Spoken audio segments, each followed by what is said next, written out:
süni intellektin həyatımıza girməsi ilə biz də bəzi insanlar öz işlərini itirəcəklər. Bəzi insanlarda artıq iş olmayacaq. Yəni bəzi sahələrdə artıq ehtiyac qalmayacaq.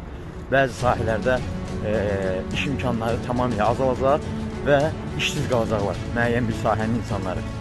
Amma bəzi sahələr var ki, bu sahələrdə iş imkanları çox möhtəşəm olacaq və o sahələrdə çox güclü həmin sahələrin insanları pullar qazanacaqlar.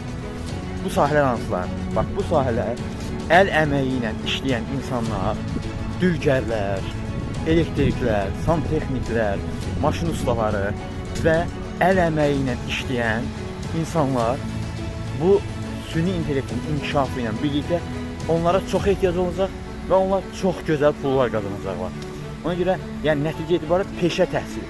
Peşə təhsilində olan, əlində peşəsi olan insanların gəlirləri çox olacaq və onlar çox pul qazanacaqlar. İkinci kim çox pul qazanacaq?